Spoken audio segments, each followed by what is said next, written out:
জুবিনে যদি অকল সুৰাতে মত্ত হৈ থাকিলেহেঁতেন তেনেহ'লে এই 52 বছৰ বয়সত তেওঁৰ হিচাপ কৰি উলিয়াইছে যে 19,000 কিমান দিন তেওঁ আছিল জীৱনকাল। সেই 19,000 দিনত জন্মৰ পৰাতো তেওঁ গীত গোৱা নাই প্ৰথম দিনাৰ পৰা, কিন্তু 40,000 গীত গাবলৈ হ'লে এজন মানুহক কিমান সময় লাগিব পাৰে। অকল গান গোৱাইতো নহয়, তেওঁ অকল গীত গোৱাইতো মানে গানেই অকল গোৱা নাছিল, তেওঁ তাৰ বাহিৰেও গান লিখিছিল, তেওঁ সুৰ কৰিছিল, তেওঁ চিনেমা বনাইছিল, তেওঁ অন্যান্য আৰু বহুত কাম কৰিছিল, কবিতা লিখিছিল, তেওঁ সামাজিক কাম কৰিছিল, প্ৰকৃতিৰ কাৰণে কাম কৰিছিল। ন্যায়টো দিলোৱেই, আমাৰ কাৰণেইতো আজি কোৰ্টত কেছ গ'ল। যদি ন্যায় পাব লাগে আপোনালোকে ভগৱানক প্ৰাৰ্থনা কৰক যাতে গোচৰটো ভাল হয়, জাজে ভাল জাজমেণ্ট দিয়ে। নমস্কাৰ। জুবিনদাৰ ন্যায় কেতিয়া পাব? জুবিনদাৰ হত্যাকাৰীক এনকাউণ্টাৰ কৰা হ'বনে নাই আপোনালোকে কমেণ্ট কৰি জনাই দিব। আৰু বহুত লোকে কৈছে যে জুবিনদাক যদি হত্যা কৰিব পাৰিছে তাৰ হত্যাকাৰীক কিয় এনকাউণ্টাৰ কৰিব নোৱাৰে? নলবাৰীত যিটো ঘটনা হৈছিলে, দুজন ব্যক্তিক এনেকৈ হত্যা কৰা হৈছিল আৰু ছোৱালীজনী হস্পিটেলত আছিল। এতিয়া কি হ'ল বাৰু নাজানো। এজনে মৃত্যু হৈছে, ছোৱালীৰ লগত থকা তাৰ দাদা হয় নেকি, এই মৃত্যু হৈছে। নলবাৰীত ঘটনা হৈছিল। এজন মিয়া মানুহে হত্যা কৰিছিল, ভাল পাই বুলি কোৱা কাৰণে মানে ঘৰত কোৱা একচেপ্ট নাছিল, সেইকাৰণে ছোৱালীজনীক হত্যা কৰিব বিচাৰিছিল। তাৰপিছত তাৰ লগত থকা এজন দাদাক হত্যা কৰিছে। আৰু এই হত্যা কৰা গৰাকীক লগে লগে আমাৰ অসম আৰক্ষীয়ে এনকাউণ্টাৰ কৰাটো আমি দেখিছোঁ আৰু আমি ভালো লাগিছোঁ, কিয়নো কোনোবা মানুহে কাকবা এনেকুৱা জবৰদস্তিকৈ কিবা এটা ব্যক্তিক কোনোবাক মাৰিব খোজে বা হত্যা কৰিব খুজিলে এনকাউণ্টাৰ কৰাটো ইম্পৰ্টেণ্ট বুলি আমি ভাবি লওঁ। ঠিক আছে, মই এটা প্ৰশ্ন কৰিব খুজিছোঁ, যদি বেয়া নাপাওঁ আপোনালোকে। মই ভাবোঁ যদি জুবিনদাক এনেকৈ হত্যা কৰা হৈছে তেনেহ'লে জুবিনদাৰ হত্যাগৰাকীক কিয় এনকাউণ্টাৰ কৰিব পৰা নাই? আমি এইটো ভাবিছোঁ, যদি জুবিনদাক ইমান ডাঙৰ সকলোৱে ফেনবিলাকে ভাল পায়, জুবিনদাৰ বাবে এনকাউণ্টাৰ কৰিবলৈ হত্যাকাৰীগৰাকীক কিয় শব্দ উলি লাগি যোৱা নাই? আমিও ভাবিছিলোঁ জুবিনদাৰ বাবে হত্যাগৰাকীক এনকাউণ্টাৰ কৰিব লাগে বুলি, কিন্তু কি কৰে নাজানো, আমিও একো কৰিব নোৱাৰোঁ। যদি চৰকাৰে কিবা এটা ভাবে লগে লগে এনকাউণ্টাৰ কৰিব পৰা যাব। শ্যামকানু, সিদ্ধাৰ্থ শৰ্মা, অমৃতপ্ৰভা মহন্ত আৰু শিখৰজ্যোতি গোস্বামী এইগৰাকী কিয় কাৰাগাৰৰ ভিতৰত থৈছে? এতিয়া আমাৰ গৰিমা বৌৱে কি কথা ক'লে আপোনালোকে সম্পূৰ্ণকৈ ভিডিঅ'টো চালে গম পাব। আজি এবছৰ হ'ল নেকি জুবিনদাৰ মৃত্যু হোৱা, কিন্তু আমি জুবিনদাৰ মৃত্যুৰ কোনো গুৰুত্বপূৰ্ণ দিয়া শুনা নাই বা দেখা নাই। জুবিনদাৰ ন্যায় আমাক লাগিব। যেনেকৈ জোনমণি ৰাভাও এনেকৈ মৃত্যু হৈছিলে, কিন্তু জুবিনদাৰ দৰে এনেকুৱা হ'ব চাগে। জোনমণিৰ যেনেকৈ ৰৈ গ'ল, ন্যায় ৰৈ গ'ল, জাষ্টিচ ৰৈ গ'ল, জুবিনদাৰো এনেকুৱা যদি ৰৈ যাব লাগে। যদি ন্যায় যদি নাপায়, সামান্য মানুহ, সামান্য ব্যক্তিয়ে কিবা এটা দুৰ্ঘটনা হ'লে আমি ন্যায় পাম জানো? আমি ন্যায় নাপাব। তে জুবিনদাৰ যদি ন্যায় দিব নোৱাৰে, ন্যায় বুলি কোৱা অৰ্থবোৰ, শব্দবোৰ এৰি দিয়ক। ন্যায় কি বস্তু এই বস্তুটো জানিব লাগিব। ন্যায় আমাক যদি ডাঙৰ ফেন, যদি জুবিনদাই ডাঙৰ আমাৰ প্ৰাণৰ শিল্পী হয় তেনেহ'লে ন্যায়টো লাগিবই। যদি জুবিনৰ ন্যায় দিব নোৱাৰে তেনেহ'লে কাক ন্যায় দিব? ন্যায় কাক দিব? ইমান ডাঙৰ ডাঙৰ মানুহে যদি ন্যায় নাপায়, ন্যায় কাক দিব? এইটো প্ৰশ্ন মই সুধিছোঁ। এতিয়া জুবিনদাৰ ন্যায় কেতিয়া পাব এইটো ক'বই নোৱাৰিম। মানে ন্যায়ৰ বাবে কোনো গুৰুত্বপূৰ্ণই নাই, হত্যাকাৰীক কোনো শাস্তি দিয়া নাই, এইটো কিবা ন্যায় বুলি কোৱা হ'ব নেকি? ঠিক আছে, আপোনালোকে কমেণ্ট কৰি জনাই দিব। এতিয়া মই ভিডিঅ'টো অলপ ক্লিপ হিচাপে দিব বিচাৰিছোঁ। আমাৰ গৰিমা বৌয়ে কি কথা ক'লে চাই লোৱা। তো পোনপ্ৰথমে মোৰ চেনেলত স্বাগতম জনালোঁ।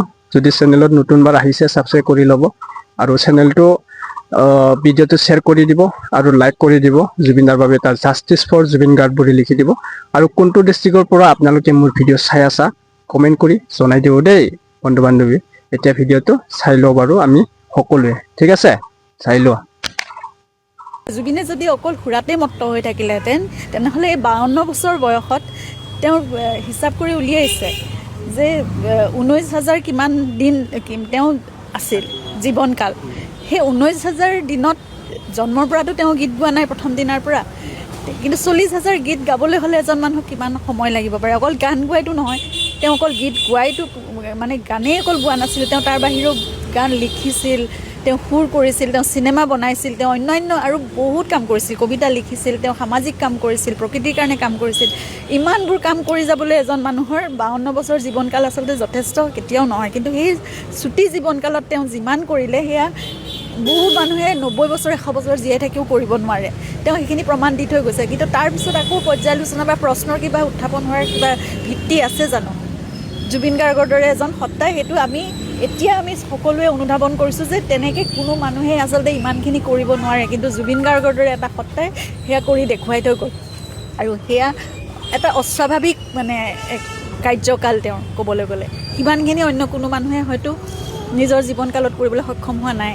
এনেকুৱা ধৰণৰ চৰিত্ৰ হনন কৰাৰ দৰে এনেকুৱা ধৰণৰ কথাবোৰ মন্তব্যবোৰ আগবঢ়াই আছে, সেইটো সকলোৱে দেখিছোঁ। মই প্ৰায় কৈ আছোঁ যে ইয়তখনত থকা প্ৰতিজনেই দোষী আমাৰ চকুত, আৰু আইনী ব্যৱস্থাই কেনেদৰে ব্যৱস্থা লৈ পেলাই তেওঁলোকক এতিয়া সাক্ষ্য ল'ব কি হয়, মুঠতে দোষীয়ে আমাৰ চকুত, সকলোৰে চকুত। গতিকে তেওঁলোকে কেনেকৈ দোষী প্ৰমাণিত হয় আৰু কেনেদৰে শাস্তি পায় সেইখিনি আইন প্ৰক্ৰিয়াই সেইখিনি আগবঢ়াই লৈ যাব বুলি আমাৰ অন্তত দৃঢ় বিশ্বাস আছে। কিবা নহয় কিবাকৈ সকলো দোষীয়ে শাস্তি পাব লাগে। ন্যায় ব্যৱস্থাৰ ওপৰত আশা আছে, আৰু তাৰ বাহিৰে অন্য উপায়োতো নাই। আমিতো সাধাৰণ মানুহ, আমি কেনেকৈ নহ'লে ন্যায় আজৰি আনিব, সেইটোতো আমিতো ন্যায়ৰ গণ্ডিৰ মাজত থাকি, এটা প্ৰক্ৰিয়াৰ গণ্ডিৰ মাজত থাকি, আইনী প্ৰক্ৰিয়াটো তাৰ মাজতে আমি ন্যায় বিচাৰিব লাগিব। আৰু সেইটো আমি দেশৰ নাগৰিক হিচাপে আমি শান্তিৰে সেই বস্তুটোৱেই বিচাৰিছোঁ, আমি আশাৰে এতিয়াও বাট চাইছোঁ। আৰু আশা কৰিছোঁ অসমৰ ন্যায় ব্যৱস্থাই অন্তত জুবিনক কেতিয়াও গাফিলতি নকৰে, আৰু সেইটো আমি সম্পূৰ্ণ মানে যিটো ন্যায় হ'ব লাগে সেইটো আমি পামেই। আমি সকলোৱে বিচাৰি আছোঁ ন, অসমৰ কোটি কোটি জনতাই বিচাৰি আছে।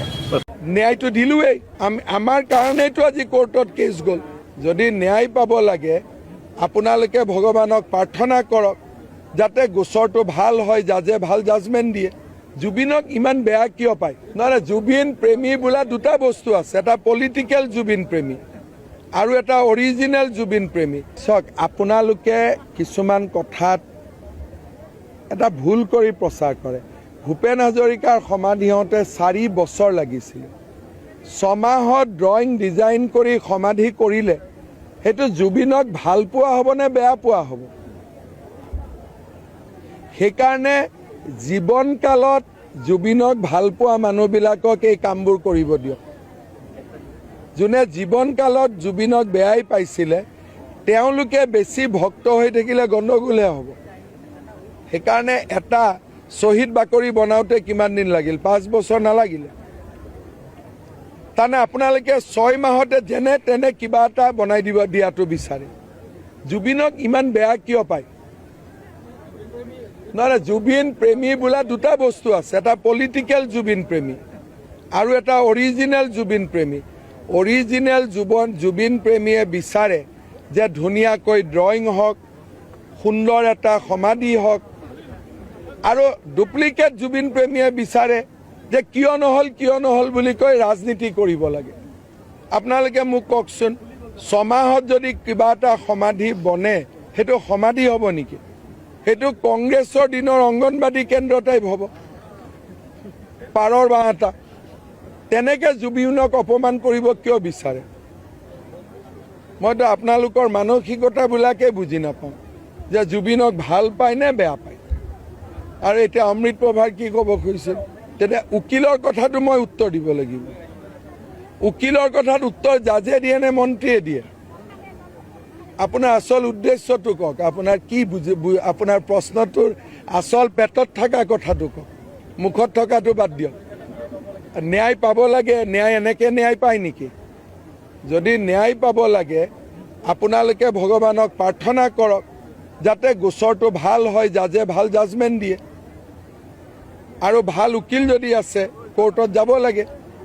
গতিকে আপোনালোকে জুবিনক ন্যায়ৰ লগত নাই, আপোনালোক আছে ৰাজনীতিৰ নামত, যে কেনেকৈ এইবিলাক প্ৰশ্ন কৰি কৰি কৰি জুবিনক বিতৰ্কিত কৰি ৰাখিব পাৰে। ন্যায়টো দিলোৱেই, আমাৰ কাৰণেইতো আজি কোৰ্টত কেছ গ'ল। আজি আমি যদি নাথাকিলোহেঁতেন ছিংগাপুৰে ৰেহাই দিয়াৰ পিছতো কেছ চলি থাকে নেকি? ক'ব লাগে ছাৰ আপোনাক ধন্যবাদ, 6 মাহলৈকে আপুনি কাকো বেইল ল'ব দিয়া নাই, আকৌ উল্টা কৈ থাকে।